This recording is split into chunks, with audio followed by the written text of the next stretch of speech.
Hey, what's happening gamers? It's K-Wing here. Hard to believe it's been 10 years since the last Kirby console platformer.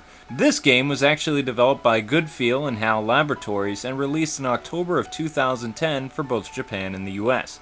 Kirby's epic yarn really surprised me. Traditional Kirby enthusiasts may be hesitant to play this game at first, but don't worry, like Kirby, you too will be sucked into this all-new adventure. Our hero discovers that his body and the world around him has been turned into yarn. Seeing someone in trouble, Kirby tries to use his powers but can't anymore. Instead, all new powers are at his disposal. Afterwards, Prince Fluff asks Kirby for help to retrieve the magic yarn to restore the 7 pieces of Patchland, and to defeat Yin Yarn. Gameplay doesn't stray too far from the classic days of yore. In fact, players control Kirby the way you would holding a NES controller. That isn't to say this game doesn't have any new additions either. Instead of engulfing enemies, Kirby uses a whip as his main attack.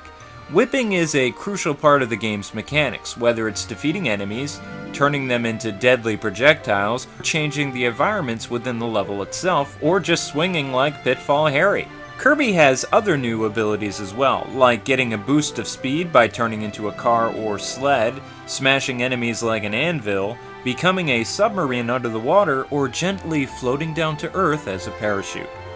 When players come across this power-up, Kirby will use it to become a massive robot tank, a UFO, surfing penguin, fire engine, a mole, a train, and many more. Much like the LEGO Star Wars games, this game features drop-in-and-out co-op play throughout the entire game, and players don't die.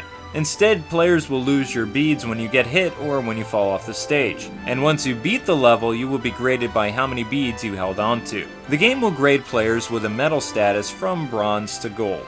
Besides the main worlds, Prince Fluff's castle acts as the hub world for this game. Here Kirby can chat with Dumb Wool, buy furniture and fabrics, decorate his apartment, and play Century 21 while enticing new tenants. The tenants will unlock minigames for you to play, but in order for you to do this, you'll need to collect the various items that you see in the game. In terms of stuff I didn't like about this game, well, personally, it's not that much actually. But here are the things that bugged me. Listen, I know there's a reason why Kirby can't fly, but call me old-fashioned, that wasn't one of the changes I was thrilled with. When I think of Kirby, I think of stealing powers and flying. Don't get me wrong, the opening did a great job explaining why Kirby can't fly or use his powers anymore, but I still wish he could. Out of all the power-ups in this game, what were they thinking for the controls for the train? Seriously! Now I know the approach is similar to Cavanna's course, but it's just executed terribly. The train is just unresponsive half the time, and it won't even climb onto the track when I draw it. This makes collecting the beads downright frustrating, especially if you're trying to finish the game with a gold medal status. Boss battles weren't that frustrating in this game. Actually, they were very easy, except for King DDD. The problem I have with this boss fight is it wasn't hard, it just seemed to drag on, because you only have a limited attack window to get the puppeteer. Once you miss him, the king goes on the offensive once again, and thus the fight continues on. And it just got really boring for me.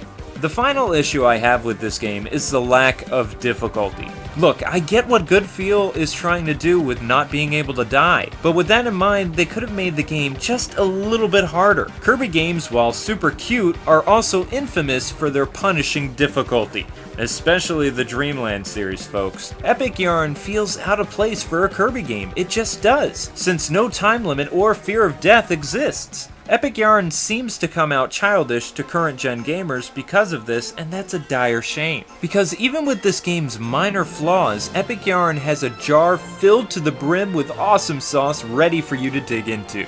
This is gonna come across as a no-brainer, but the graphics is why this game is getting the most attention. I'm sorry, but Super Mario Galaxy has nothing on Kirby's latest epic. Epic Yarn is just that. Yarn made epic! Every single part of this game is knitted with an extreme amount of detail. You older gamers may notice some similarities to Yoshi's Story in the design department, and that's not a bad thing. The graphic style isn't just for looks though, because the developers have integrated it into the gameplay as well. Kirby will need to pull buttons off to smush the environments and make them accessible for him, helping out a sad teddy bear by patching him up, sealing off some volcanoes so you can get past them, go behind the fabric, and lots of other neat tweaks to the level designs throughout this game.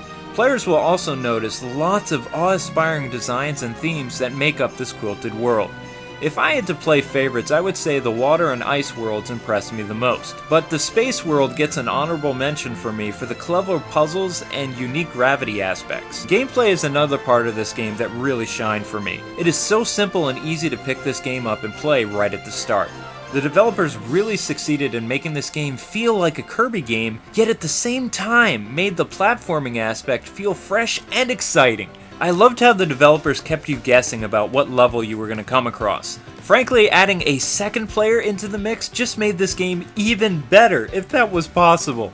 Nintendo has incorporated the co-op mechanics from New Super Mario Bros. Wii, so if your child or wife is struggling with a certain part of this game, just pick them up to help them out. Playing with a second person makes for collecting hard-to-reach items easier, and your partner can even be thrown at the enemies too if you can't come across a weapon. While in the Super Transformation mode, the second player has different abilities they can use as well, like a boxing glove for the robot and limited flight for the surfboard. Musically, the score is simply amazing.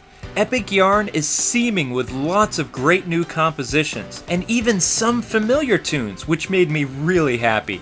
Replay value is a big thing these days, and this game delivers in this part too. Hardcore gamers that are seeking to get 100% in this game are going to have their work cut out for them, I'm not going to lie. But they will have an utter blast playing it. So, is this game worth owning? I would say yes it is. Don't let the adorableness fool you either. Kirby's Epic Yarn just has something for everybody, and it's a must-buy for any gamer in your family, especially if you want to play this game multiplayer. That wraps up another one of my reviews. In the comment section below, I'd like to know, what is your favorite Kirby game of all time? Well, God bless and happy gaming. Thank you so much for watching, please subscribe, and until we meet again, gamers,